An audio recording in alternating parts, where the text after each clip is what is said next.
Boa noite. Faz quase um ano que o mundo viu a imagem do então policial Derek Chauvin, branco, sufocando até a morte o cidadão George Floyd, negro, na cidade americana de Minneapolis. O crime, que deflagrou uma onda gigantesca de protestos contra o racismo, teve consequência nesta terça-feira com a condenação de Chauvin a pena que pode chegar a 40 anos de prisão. Um veredito histórico porque precedido de uma série de casos semelhantes em que pouco ou nada aconteceu com os assassinos. As reações de Joe Biden e Barack Obama. E a noite de homenagens a George Floyd. A aplicação da primeira dose segue desacelerando no Brasil por escassez de vacinas. Em Duque de Caxias, de novo aglomeração na fila. E a Justiça suspende restrições na cidade do Rio. Fiscais do IBAMA dizem que mudança de regras feita pelo ministro do Meio Ambiente paralisou o combate ao desmatamento. E os gols pela Libertadores.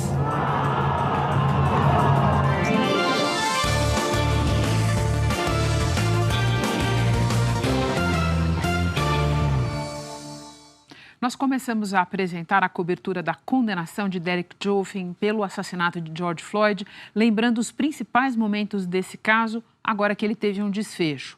A morte aconteceu há quase um ano, em 25 de abril de 2020, e no próprio dia, o vídeo de Chauvin sufocando Floyd viralizou, correu o mundo. No dia seguinte, a polícia classificava a morte como um incidente médico, e foi esse o estopim dos protestos. Foi ali que eles começaram. Em 29 de abril, Chauvin foi preso e acusado de homicídio em terceiro grau, quando não há intenção de matar. No dia 31 de maio, os protestos já aconteciam nos 50 estados americanos e também em outros países. 25 cidades dos Estados Unidos, naquele momento, chegaram a decretar toque de recolher. Em 1º de junho do ano passado, laudos concluíram que Floyd morreu de parada cardiorrespiratória pela compressão do pescoço. 2 dias depois, a acusação contra Chauvin mudou. Já era homicídio em segundo grau, quando se assume conscientemente o risco de matar. O funeral de Floyd aconteceu no dia 9 de junho. Nós pulamos então para março deste ano, quando a Prefeitura de Minneapolis concordou em pagar 27 milhões de dólares de indenização para a família de George Floyd. O julgamento de Chauvin começou no último dia 29 de março e terminou hoje com a condenação pelo júri popular. Agora nós vamos chamar o Ismar Madeira, em Nova York, é ele quem vai detalhar para nós ao vivo como e em que termos se deu essa condenação. Boa noite, Ismar. Muito boa noite, Renata. Boa noite para todo mundo. Olha, o júri considerou o ex-policial culpado das 3 acusações. Não existe uma equivalência com as leis brasileiras, mas a gente pode dizer que ele cometeu um homicídio culposo, aquele sem intenção de matar, como você estava explicando. Só que com negligência, assumindo o risco consciente de causar a morte e por um meio de ato perigoso, sem consideração com a vida humana. O júri era formado por 7 mulheres e 5 homens. Eles ficaram reunidos a portas fechadas por 10 horas para chegar ao veredito. Durante o julgamento, eles ouviram 45 testemunhas, 38 de acusação e 7 de defesa. A defesa alegou que Chauvin simplesmente fez o que aprendeu no treinamento para se tornar policial. Já a acusação usou as provas mais contundentes. Os vídeos da ação policial que imobilizou e matou George Floyd. As imagens mostram Chauvin com o joelho no pescoço de Floyd por 9 minutos e 29 segundos. Mesmo quando as testemunhas tentaram intervir, ele não tirou. Floyd repetiu mais de 20 vezes que não conseguia respirar. Depois do veredito, o juiz revogou a fiança de Chauvin e determinou que ele fosse preso. O ex-policial se levantou, colocou as mãos para trás e foi algemado pelo oficial de justiça. O juiz ainda pode levar cerca de 2 meses para anunciar a sentença. A soma das penas pode chegar a 40 anos de prisão. As leis do estado de Minnesota prevêem que a pena deve ser mais curta, de até 15 anos para réus como Chauvin, que não tem condenações anteriores. Mas os promotores do caso já pediram que o ex-policial fique mais tempo na cadeia. E a condenação de hoje provocou reações em Minneapolis e em outras cidades americanas. O Felipe Santana acompanhou nas ruas esse dia histórico. Nas ruas de Minneapolis, emoção. Bri chorou ao ouvir o veredito e disse que sentiu como se fosse um respiro de ar fresco pela primeira vez.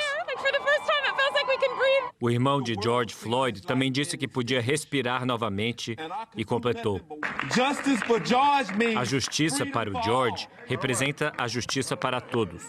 O advogado da família lembrou um lema dos Estados Unidos que promete liberdade e justiça para todos e disse: América, que isso sirva de precedente, que possamos honrar as nossas promessas. O comércio em Minneapolis tinha se preparado com tapumes nas vitrines. O tribunal foi cercado com 3.000 homens da Guarda Nacional e barreiras de concreto. Mas a reação nas ruas foi pacífica. A condenação de Derek Chauvin trouxe alívio, mas está longe de significar o fim da linha do movimento Black Lives Matter, que em português significa vidas negras importam. O governador de Minnesota, Tim Walz, disse que a verdadeira justiça para Floyd só virá através de mudança sistêmica para prevenir que uma morte como a dele se repita. Os protestos aqui em Nova York estavam marcados para acontecer independentemente do veredito.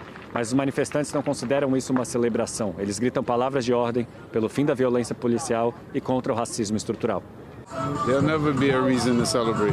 Esse manifestante diz: nós nunca vamos ter algo para celebrar, porque esse é um problema histórico, sempre foi assim.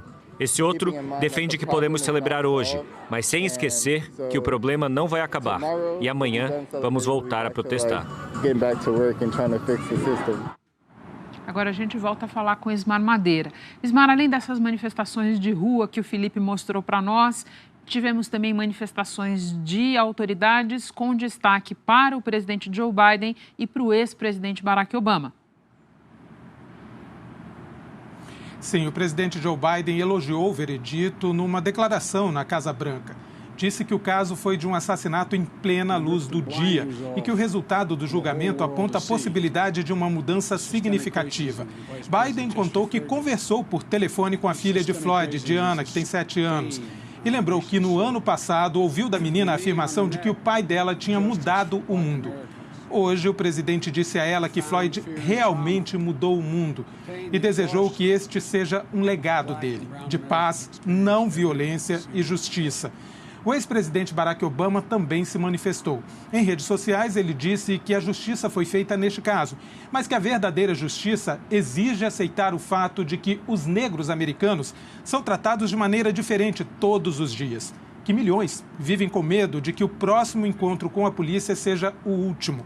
E afirmou: não podemos descansar. Precisamos levar adiante reformas que irão reduzir e, em última instância, eliminar o preconceito racial. Renata. Muito obrigada pelas informações, Ismar. E agora nós passamos para o Brasil, começando pelo andamento da vacinação contra a Covid. Esta terça foi o dia com a maior aplicação de doses no total em 24 horas. 1.105.921. Parece bom, a gente quer números assim vistosos, mas tem um problema sério aí. Mais da metade dessas doses são pessoas que receberam, mais de metade são pessoas que receberam a segunda dose que estava reservada em estoque desde o dia em que elas receberam a primeira. Já a média móvel de pessoas que receberam a primeira dose, que é o principal critério para avaliar se a vacinação está avançando, colocando mais gente no bonde, caiu para pouco mais de 391 mil doses por dia.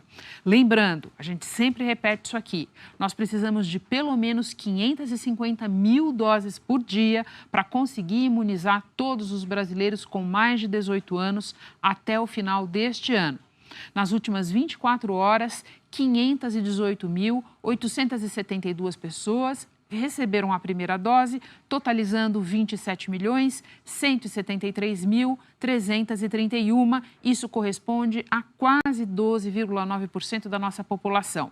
A segunda dose já foi aplicada em 10.718.372 pessoas. E isso é mais ou menos um pouquinho mais de 5% dos brasileiros.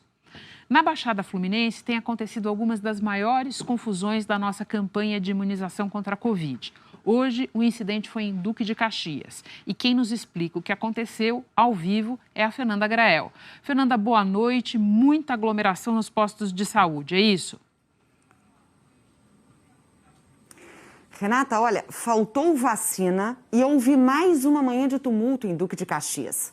O município está vacinando pessoas com 59 anos ou mais. Só que o Plano Nacional de Imunização prevê que agora, com todos com mais de 60 anos vacinados, seria a vez de quem tem alguma comorbidade.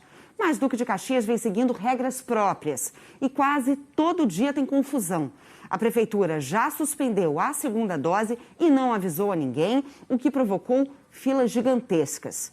O Ministério Público encaminhou um novo pedido à Justiça para que o município cumpra as diretrizes do PNI no que se refere à ordem dos grupos prioritários e à aplicação da segunda dose.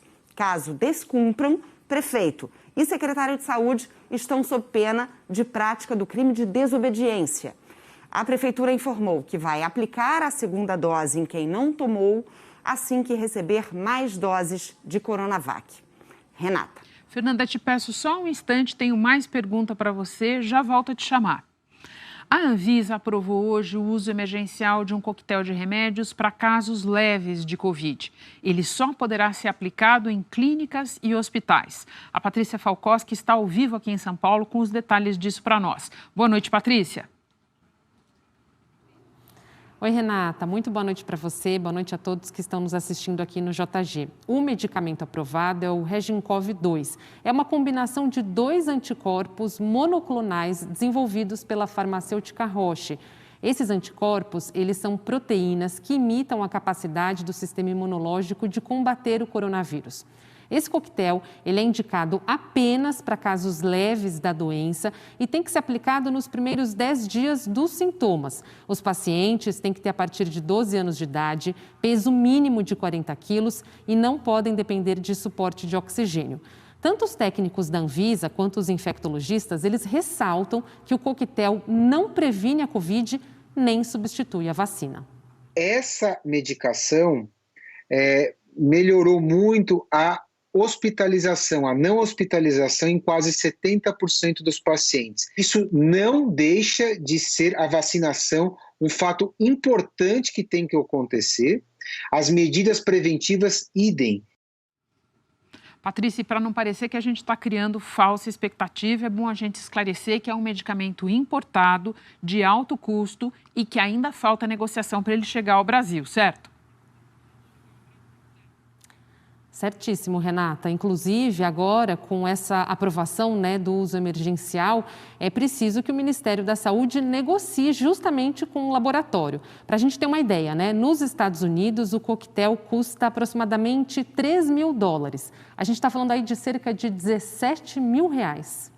Esses 2 anticorpos, eles são recomendados, eles são indicados por uma condição muito específica, que são para aqueles pacientes que foram diagnosticados com SARS-CoV-2 e que são de grupos de risco. Esses grupos de risco a gente listou bem, que são pessoas que têm, por exemplo, obesidade, maior de 65 anos, alguma doença crônica, vascular, pulmonar, etc. A disponibilização vai depender, claro, dos órgãos, tanto do Ministério da Saúde para a incorporação, que fazem uma avaliação diferente da Anvisa.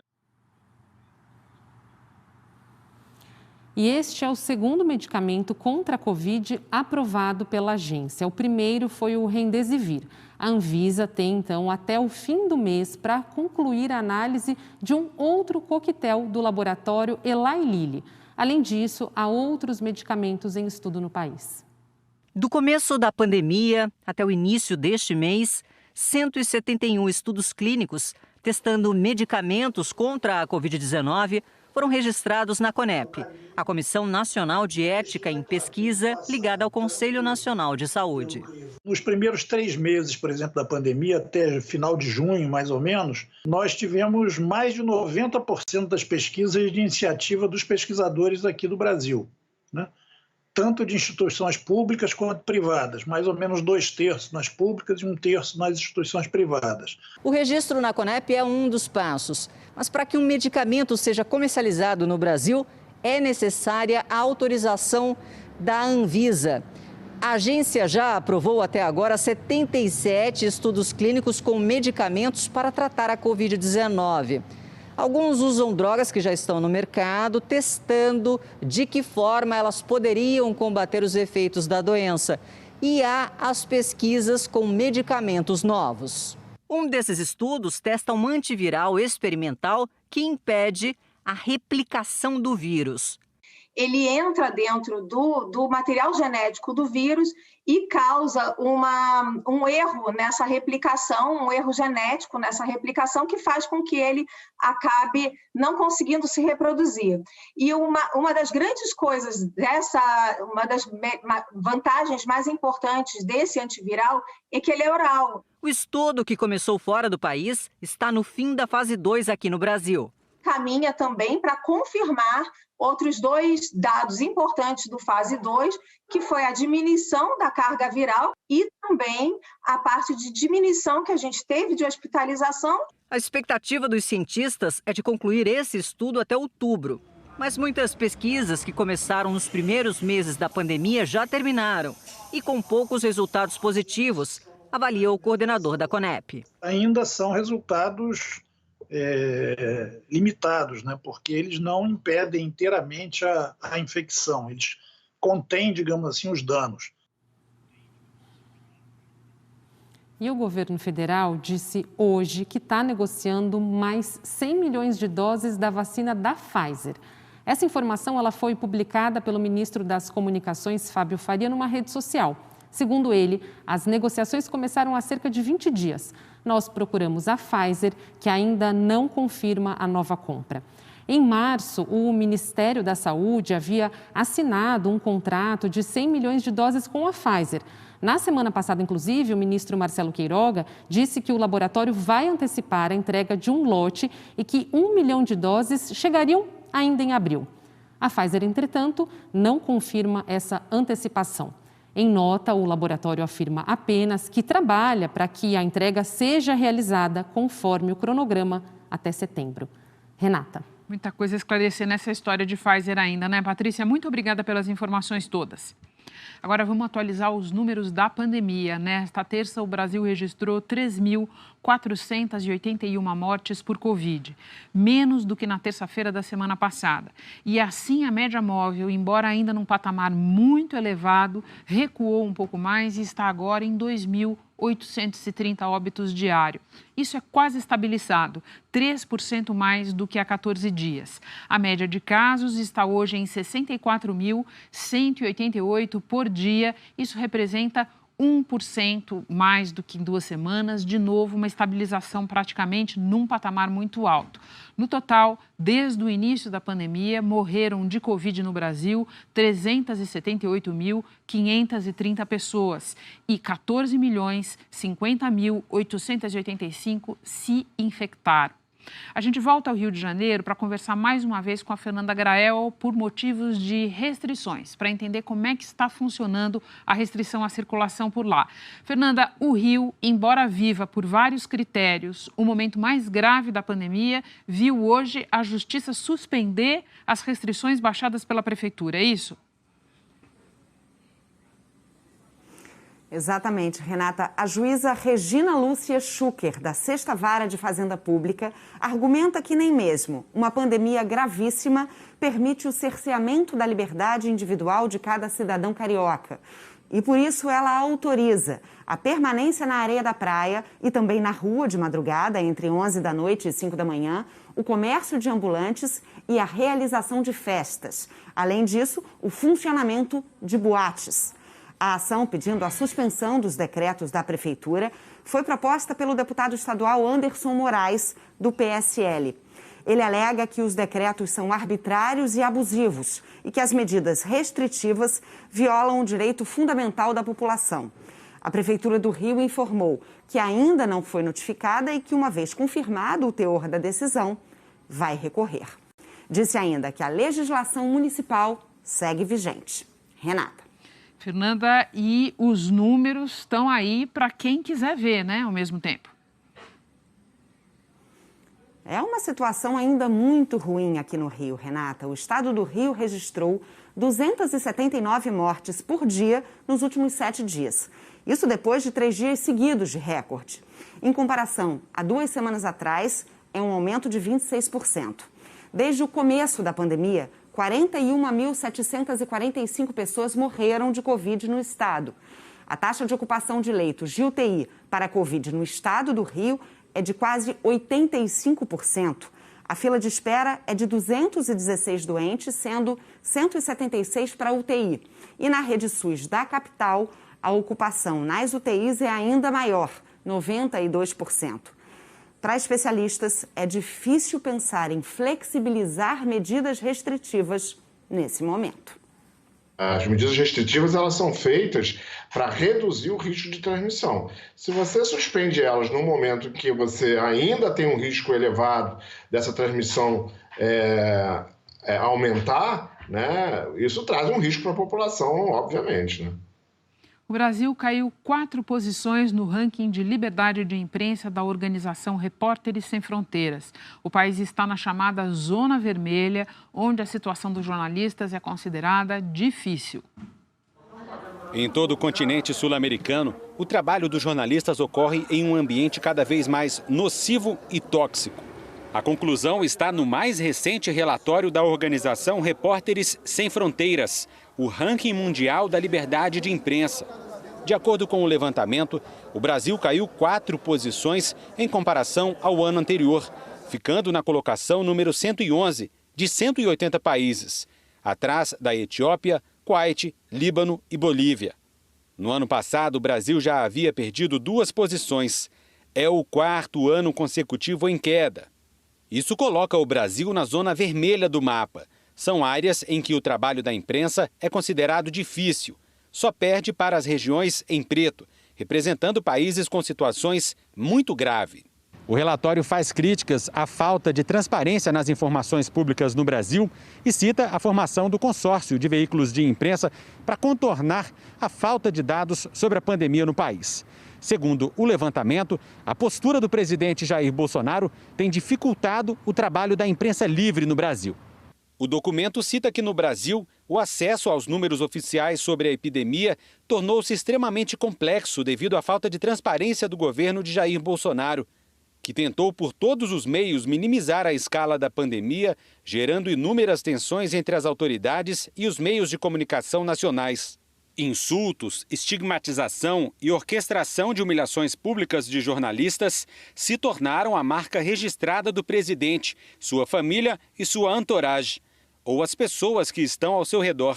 O diretor para a América Latina da ONG Repórteres Sem Fronteiras alerta para o risco de cerceamento do trabalho da imprensa, especialmente em tempos de pandemia. O momento que estamos passando, eu acho que o direito de informar, o direito de ser informado é tão importante como o direito à saúde. Acho que é fundamental falar disso e saudar nesse momento a coragem de jornalistas que estão trabalhando num contexto muito difícil. O Palácio do Planalto não quis se manifestar. Ainda hoje tem os gols pela Libertadores e já no próximo bloco, os servidores do IBAMA denunciam paralisação no sistema de multas por crimes ambientais.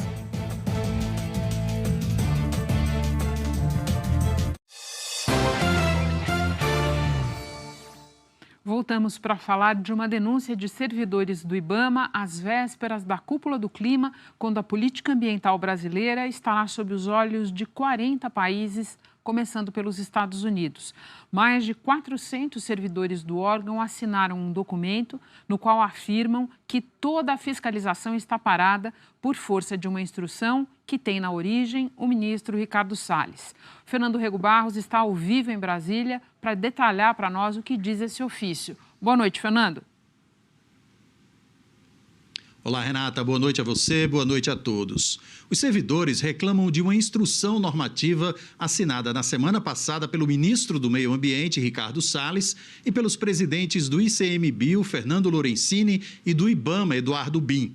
Segundo os servidores, as novas regras criaram um verdadeiro obstáculo para o trabalho deles em campo. Eles citam, por exemplo, que não podem aplicar nenhuma medida, como uma multa, antes de passar pela autorização de um superior. Dizem ainda que a nova norma definiu um prazo curtíssimo de 5 dias para todo o processo de fiscalização, que inclui constatar o problema em campo, analisar e julgar a infração administrativa. Os servidores alertam que o resultado imediato e inevitável é a potencialização da sensação de impunidade, apontada como uma das principais causas do aumento do desmatamento na Amazônia e de outros crimes ambientais no país. A Associação Nacional dos Servidores da Carreira de Especialista em Meio Ambiente disse que a resolução da semana passada torna quase impossível o trabalho dos fiscais. Simplesmente não vai ter fiscalização, é impossível. O próprio sistema, em prática hoje, ele impossibilita a execução dessa instrução normativa e não tem garantia nenhuma de que o superior hierárquico vai convalidar aquele relatório, né, já que a gente não pode chamar nem de multa propriamente dita. Então, os servidores ficaram indignados e perceberam que essa IN simplesmente inviabiliza o trabalho dos fiscais. O IBAMA disse durante a noite que está revendo essa instrução normativa e que, se forem procedentes, as ponderações dos servidores serão acolhidas. A carta divulgada hoje coincidiu com a ordem para exonerar o chefe do IBAMA em Paranaguá, no Paraná. A TV Globo apurou que Antônio Fabrício Vieira recebeu um telefonema avisando que será exonerado do cargo com pedido de urgência do ministro do Meio Ambiente, Ricardo Salles, sem mais explicações. A unidade que Antônio Fabrício Vieira chefiava fiscalizou 100% das cargas de madeira que passaram pelo porto de Paranaguá. A demissão ainda não foi publicada no Diário Oficial. A assessoria do IBAMA respondeu que não há nenhuma relação entre a decisão de substituição e qualquer operação do Instituto. Renata.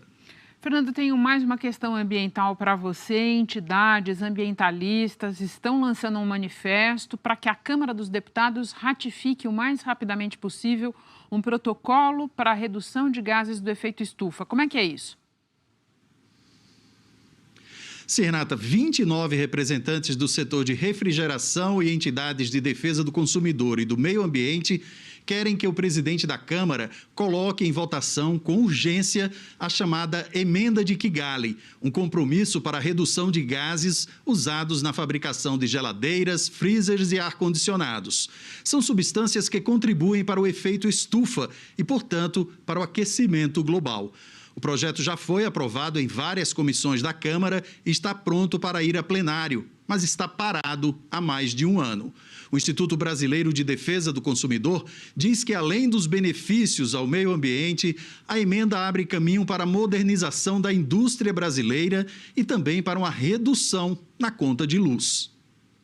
A indústria nacional, que também apoia a medida, vai ser beneficiada por fundos multilaterais da ordem de 100 milhões de dólares, né, e virão muito mais recursos para fazer uma adaptação da sua linha de produção às novas tecnologias. Então, a medida que resulta certamente, né, em empregos, na geração de emprego e renda, resulta na redução da conta de energia para o consumidor final. Então, é bom para todo mundo.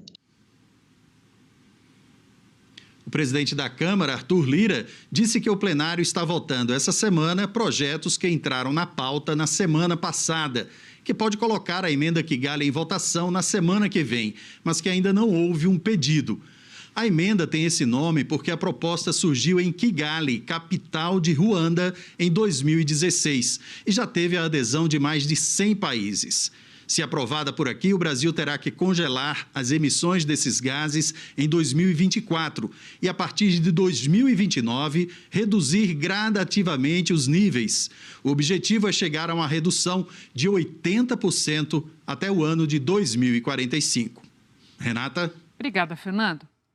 Economia agora, o desfecho das negociações sobre o orçamento deste ano e o que acontece agora. Tudo isso no comentário de Carlos Alberto Sardenberg. Então, Renata, boa noite a todos. A questão não é se precisa gastar mais ou não durante este momento de pandemia. todo mundo acredita, todo mundo acha que sim, não apenas no Brasil, mas em toda parte. A questão é que, além dos gastos com a pandemia, nós temos os outros gastos, as despesas de funcionamento do governo. E quando a gente olha o orçamento, que afinal acabou sendo aprovado, a tal lambança de que está todo mundo falando, separamos aqui nessa tela 2 tipos de gastos. Aqueles gastos que seriam normais e que a gente está ali a meta de déficit primário, que passa dos 200 e tanto bilhões de reais. Esse déficit aí não tem nada a ver com a pandemia e com os cuidados com a crise do coronavírus. Isso aí é despesa de funcionamento do governo, incluindo as emendas parlamentares, estão nesse déficit, custeio, investimento, se sobrar dinheiro para investimento, previdência, salário, está tudo aí nesse déficit, que é o seguinte: o governo está gastando, sem contar a pandemia, muito mais do que arrecada. Aí, nós temos, digamos assim, um teto já furado. E em cima desse teto furado vai esse extrateto, que é o auxílio emergencial e os programas de ajuda às empresas e para manutenção de emprego. Porém, o mercado acha que vai, na verdade, gastar aí num extrateto de 100 bilhões. Então, somando um e outro, a gente vai ter um buraco nas contas públicas de 350 bilhões de reais, mais ou menos. O problema também não é isso, porque o governo pode gastar demais, desde que seja anunciada a regra de saída. Isto é, como é que eu vou compensar esse tremendo buraco daqui para frente? Com quais reformas? Com qual tipo de controle de gasto? Com qual tipo? Porque se não tiver a regra de saída, vai dar o quê? Vai resultar numa imensa dívida. Porque se o governo está gastando mais do que ele arrecada, como é que ele vai financiar? Tomando dinheiro emprestado. A dívida vai subir, como a gente vê nesse segundo quadro, a dívida vai lá para cima, 90% do PIB, e o resultado é que, o governo vai pagar juros mais altos, nós vamos pagar juros mais altos e corremos o risco de ter uma inflação, Renata. A Câmara dos Deputados aprovou agora há pouco o projeto de lei que prorroga o auxílio emergencial de trabalhadores do setor da cultura na pandemia. Esse texto foi aprovado no Senado no fim de março e agora vai para a sanção do presidente Bolsonaro. Segundo o Ministério do Turismo, quase 800 milhões de reais estão disponíveis tanto para socorrer trabalhadores como para manter espaços culturais, micro e pequenas empresas. A seguir, 4 brasileiros em campo pela Libertadores.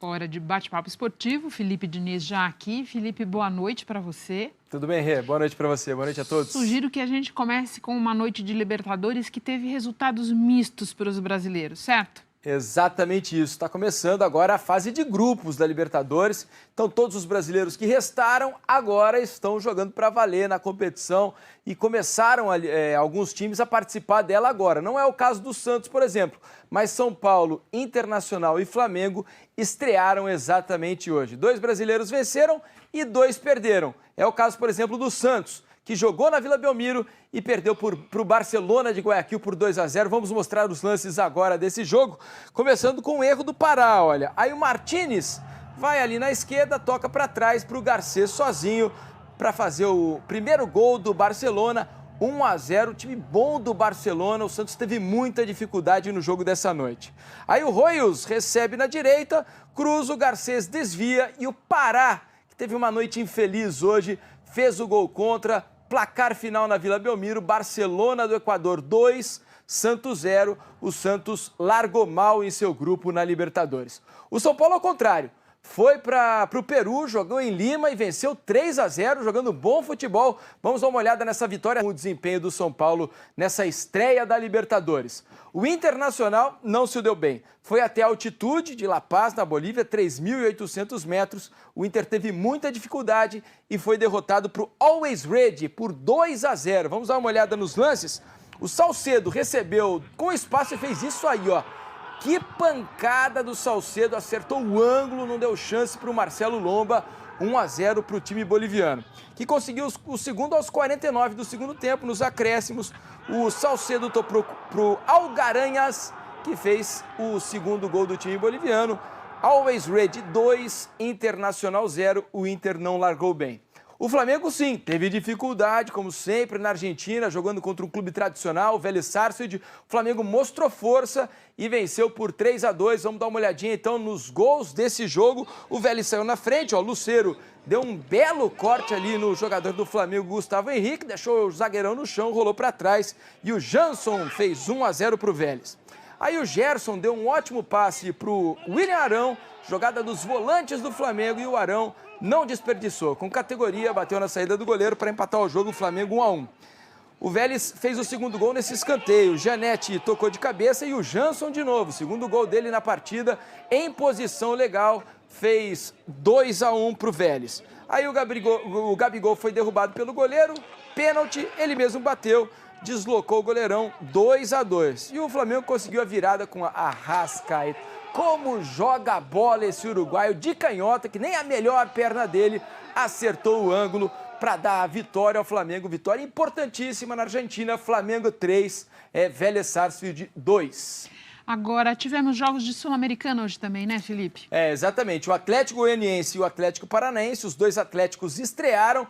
O Atlético Goianiense jogou em casa, em Goiânia, empatou com o News Old Boys da Argentina em 0-0. O Atlético Paranaense foi até o Equador jogar contra o Alcas e venceu por 1-0. A gente vai mostrar o gol do jogo agora. O escanteio cobrado pelo Nicão, o Eric desviou ali no primeiro pau, o zagueirão tentou tirar, não conseguiu, a bola toca na trave, olha só como o zagueiro chuta, mas a bola tinha ultrapassado a linha. Eric, 1-0 para o Atlético Paranaense. O Atlético estreia na fase de grupos da Sul-Americana com vitória importante fora de casa, Renata. Agora, Felipe, vamos para o assunto do momento, porque ontem foi anunciada a Superliga de times europeus que iam fazer seu próprio campeonato e tal, e um dia depois já não é mais Super e talvez já não seja nem mais Liga, é isso? Essa história começou já meio desastrada, errada, né, Renata? Tudo errado. O Caio Ribeiro ontem falou aqui sobre a criação da Superliga Europeia, que anunciou um torneio sem a participação da UEFA. Então eram 12 os clubes fundadores. Só que aconteceu. Hoje, depois de protestos de jogadores, de torcedores, das próprias federações nacionais, 6 times ingleses, olha aqui, ó, Liverpool, Manchester United, Tottenham, Chelsea, Manchester City e Arsenal pularam fora. Os clubes desistiram de participar da Superliga, ou seja, metade dos 12 participantes. Aí agora à noite, o grupo anunciou em um comunicado que vai, entre aspas, reconsiderar passos mais apropriados para reformular o projeto, fecha aspas. Ou seja, pelo menos a ideia, eles não desistiram completamente do projeto, mas a ideia foi postergada, Renata. Nunca antes deu tão ruim, tão rápido, exatamente, né, foi um desastre completo. Felipe, muito obrigada pelas informações. informações. Obrigado a você, boa noite a todos. O Jornal da Globo fica por aqui. Outras notícias no Hora 1. E a seguir, o Bial conversa com Ruth Rocha nos 90 anos da escritora. Boa noite para você, até amanhã.